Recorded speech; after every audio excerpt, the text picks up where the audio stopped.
in some countries, sport is like the national pastime. That's But in true. the Philippines, some might say that pageantry is the pastime. That's true. You know what? In the Philippines, we have pageants all over the places. Yes, we have pageants in the barangay, in school, national, local. That's why we really love Miss Universe. It's like it's giving pride and putting the Philippines back on the pedestal. That's why there's an added pressure as a candidate coming from a pageant-loving country. But it's a good pressure. I always look up to our former Miss Universe Philippines. They really did well in the competition. And now this is my time to show who I am, to offer what Rabiya can show to the rest of the universe. So I'm very happy, and at the same time, I'm excited to make all my kababayans proud, and hopefully I do. Why do you think it is that the Philippines love pageants? They have appreciation for beauty. We do love pageant because we used to think that we wanted to be included in the world. I have to be honest, in the Philippines, my skin color used to be not the standard of beauty. I was obsessed whitening my skin because these are the kinds of beauty queen we see on the mainstream. But things were different now. That's why I'm very proud to be a morena. In the Philippines, we call it morena. It's brown skin girl. And to be able to represent, my color, my identity as a true Filipina. Tell me about your journey to being crowned Miss Philippines. In a world that, in a country I should say, that loves pageants. That must have been a very intense process. Tell me about, your journey to being Miss Philippines. Well, my journey was crazy. You know what? I started to be a dark horse. Nobody noticed me. Nobody knows I was in the competition up until the preliminary and the coronation night. And when I won, I received different comments. Of course, there were people who didn't expect me to do well, who think that I cheated. That's why I need to redeem myself in Miss Universe. I really need to do well in this competition. And the thing is, I love pressure. I love criticism. I get better every day with that. You tell me I cannot do that, I turn to you and I'm going to say that, no, I can do it for myself. Good for you.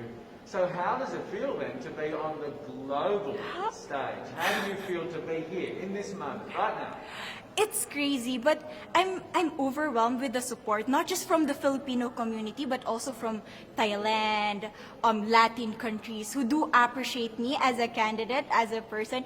It motivates me that I am beautiful, I can offer so much in this world, and when somebody believes in you, it gives you that extra energy to really do well and perform well.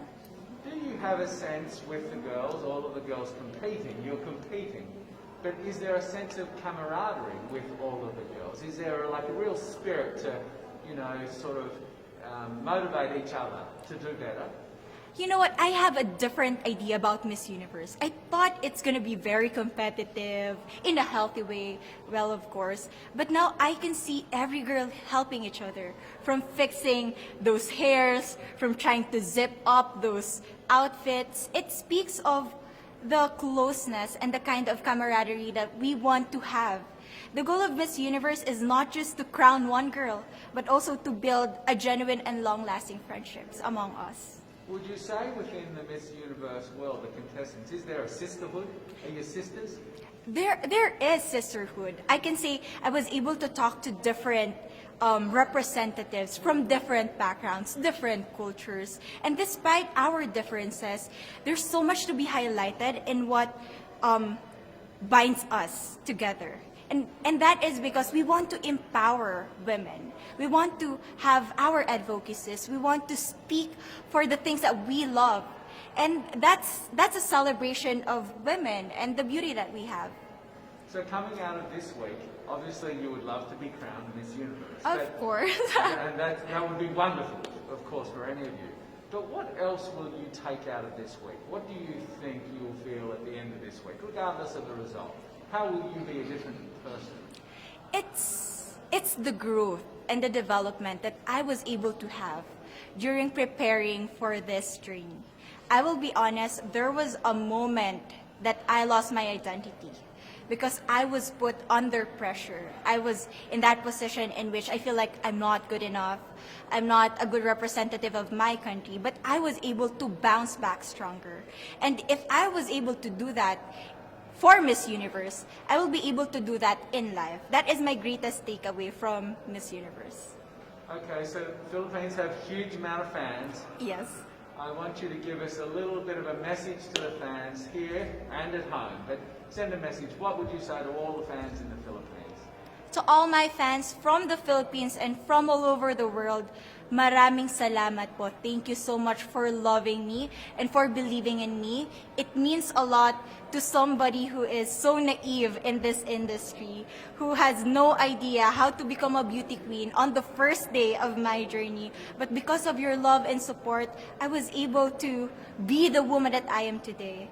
And regardless of the result, I may or I may not win the crown, but one thing is for sure, I'm gonna make you all proud.